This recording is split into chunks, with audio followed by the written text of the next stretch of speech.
Hello friends, welcome और YouTube channel. दोस्तों आज हम करने जा रहे हैं सीमेक्स वर्सेस सोनी के बीच में बैटल ग्राउंड। दोस्तों यार आप लोगों की डिमांड आ रही थी कि यार सोनी के साथ भी सीमेक्स के मॉडल्स का बैटल ग्राउंड करिए। सो फाइनली यार आज हम आपके लिए लेकर आ गए हैं। दोस्तों सबसे पहले मैं आपको मॉडल्स बता देता हूं कि यार किन के बीच में हम बैटल ग्राउंड करने वाले हैं। दोस्तों सीमेक्स T-5200 वर्सेस सोनी MHC-V02 इन दोनों के बीच में बैटल ग्राउंड करेंगे। एंड दोस्तों सीमेक्स T-5200 का करंट प्राइस चल रहा है only 6,000 rupees and Soni MHC-V02 का करंट प्राइस चल रहा है 11,990 रुपीज। सर प्राइस पॉइंट के हिसाब से देखा जाए तो यार दोनों मॉडल्स का हम फेयर कंपैरिजन नहीं कर सकते हैं क्योंकि यार बहुत ज्यादा डिफरेंस है दोनों मॉडल्स के प्राइस पॉइंट में। बट दोस्तों यार प्राइस पॉइंट में डिफरेंस है, क्या साउंड क्वालिटी में भी हमें इतना डिफरेंस देखने को मिलने वाला है? सो आज की वीडियो में आपके ये सारे डाउट्स क्लियर हो जाएंगे एंड आपको एक क्लियर पता लग जाएगा कि यार अगर आपका कम बजट है सो आप कम बजट में भी यार एक बढ़िया party speaker, tower speaker purchase कर सकते हैं या नहीं कर सकते हैं। सो आज आपको ये चीज क्लियर पता लग जाएगी क्योंकि यार कंपैरिजन ही हम सीधे सोनी के साथ करने वाले। सो आप वीडियो को पूरे एंड तक देखिएगा। दोस्तों आज की वीडियो में हम इन दोनों मॉडल्स पर vocals quality, instrument quality, base quality and loudness quality को काफी डिटेल में टेस्ट करेंगे। बाकी दोस्तों यार अगर आपको इन दोनों मॉडल्स में से कोई सा भी मॉडल परचेस करना होगा तो डेफिनेटली आप गुप्ता रेडियो से परचेस कर सकते हैं। डिस्क्रिप्शन में मैं आपको गुप्ता रेडियोस का phone number and address mention कर दूंगा। अगर आपको परचेस करना होगा तो डेफिनेटली आप कांटेक्ट कर लीजिएगा। एंड दोस्तों वहां पर आपको COD की फैसिलिटी भी मिल जाती है, यानी कि कैश ऑन डिलीवरी। एंड दोस्तों आप सबको पता है यार कि हम साउंड टेस्ट वीडियो हो या बैटल ग्राउंड वीडियो, हम डिटेल पे स्पेसिफिकेशन फीचर्स के बारे में बात नहीं करते। सो मैं दोनों मॉडल्स की अनबॉक्सिंग वीडियोस के लिंक डिस्क्रिप्शन में दे दूंगा। अगर आपको डिटेल पे स्पेसिफिकेशन फीचर्स के बारे में जानना होगा तो जरूर से आप अनबॉक्सिंग वीडियोस को देख लीजिएगा। एंड अगर आपको दोनों मॉडल्स के साउंड को और डिटेल में जानना होगा, हिंदी में साउंड टेस्ट सुनना होगा तो जरूर से हमें इंस्टाग्राम पर भी फॉलो कर सकते हैं। मैं डिस्क्रिप्शन में इंस्टाग्राम की ID का लिंक दे दूंगा। सर वक्त ज्यादा ना गवाते हुए अपने बैटल ग्राउंड को स्टार्ट करते हैं।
तो दोस्तों कैसा लगा आपको दोनों मॉडल्स का साउंड, बताएगा मुझे कमेंट बॉक्स में। आई थिंक यार अब आपको बहुत अच्छे तरीके से पता लग गया होगा कि इन दोनों मॉडल्स में हमें एक्चुअल पे कौन से मॉडल की साउंड क्वालिटी ज़्यादा बढ़िया मिलती है।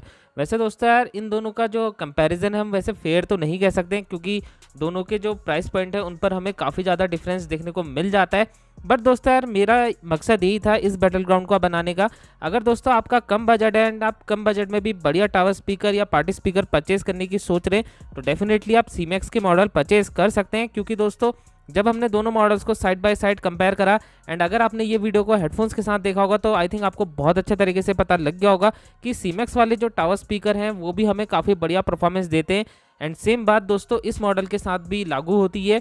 ये मॉडल की दोस्तों जब हमने साइड बाय साइड कंपेयर करा तो यार साउंड क्वालिटी एक नंबर हमें मिल रही थी, मतलब यार सोनी से भी ज़्यादा बेटर हमें मिल रही थी। ये टू बी ऑनेस्ट मैं आपको बताऊंगा, चाहे वो वोकल्स क्वालिटी हो, लाउडनेस हो, बेस हो, हर एक जगह मुझे ये ज़्यादा ही बेटर लगा है। बट दोस्तों यार सोनी की क्या है आपको पता है, क्लियरिटी तो एक नंबर रहती है एंड क्लियरिटी वाइज यार सोनी को कोई भी हरा नहीं सकता है, ये चीज़ तो टू बी ऑनेस्ट है। बट दोस्तों अगर मैं ओवरऑल बताऊं आपको कि यार इन दोनों में से अगर हम कौन से मॉडल को बेस्ट कहेंगे साइड बाय साइड कंपेयर करने के बाद, तो यार यहाँ पर मुझे CEMEX वाला ज़्यादा बेटर लगा है। दोस्तों यार लाउडनेस काफ़ी कमाल की हमें मिल रही थी, साथ में दोस्तों जो बेस है ना इसका बेस सीरियसली यार बहुत हॉट थंपिंग वाला बेस इफेक्ट हमें मिलता है, क्योंकि 10 इंच का इस पर हमें सबवूफर मिल जाता है। सो यार बेस क्वालिटी भी काफ़ी बढ़िया हमें मिलती है। अब अगर मैं बात करूं सोनी की तो दोस्तों यार सोनी का ये मॉडल थोड़ा सा कमज़ोर है, क्योंकि आप सबको पता है यार स्टार्टिंग का पार्टी स्पीकर है, मतलब स्टार्टिंग रेंज का पार्टी स्पीकर है। सर उस लेवल का साउंड परफॉर्मेंस तो हमें नहीं मिलता है इस पे। सो अगर आप इस मॉडल को परचेस करने की सोच रहे हैं तो मेरे हिसाब से इस मॉडल को मत परचेस करिएगा। आप CEMEX के टावर स्पीकर या पार्टी स्पीकर को परचेस कर सकते हैं, वो एक ज़्यादा बेटर ऑप्शन है। स्पेशली दोस्तों यार ये मॉडल 6000 में तो मेरे हिसाब से काफ़ी बढ़िया है। अगर आपका 5-6 हज़ार तक का बजट है ना तो आप आंख बंद करके ये मॉडल को परचेस कर सकते हैं। सो दोस्तों यार ये था मेरा लाइव एक्सपीरियंस जो कि मैंने टू बी ऑनेस्ट आपको बता दिया है। फिर भी अगर आपका कोई डाउट रहेगा तो जरूर से मेरे से पूछ लीजिएगा। बाकी दोस्तों यार मैंने आपको दोनों मॉडल्स की अनबॉक्सिंग वीडियोस के लिंक डिस्क्रिप्शन में दे रखे हैं। अगर आपको डिटेल पे स्पेसिफिकेशन फीचर्स के बारे में जानना होगा तो जरूर से आप अनबॉक्सिंग वीडियोस को देख लीजिएगा। सो फ्रेंड्स, आशा करता हूँ यार ये वीडियो आपको पसंद आई होगी। अगर आपको वीडियो पसंद आई है तो प्लीज़ लाइक करिए, शेयर करिए, हमारे चैनल को सब्सक्राइब कर दीजिए, साथ में बेल आइकन को प्रेस करिए ताकि नए नए वीडियो के नोटिफिकेशन आपको मिल सके। दोस्तों अगर आपको इन दोनों मॉडल्स की साउंड को और डिटेल में जानना होगा तो जरूर से आप हमें इंस्टाग्राम पर फॉलो कर सकते हैं। मैं डिस्क्रिप्शन में इंस्टाग्राम की आईडी का लिंक दे दूंगा। सो मिलते हैं आपसे अगली वीडियो में, तब तक के लिए गुड बाय।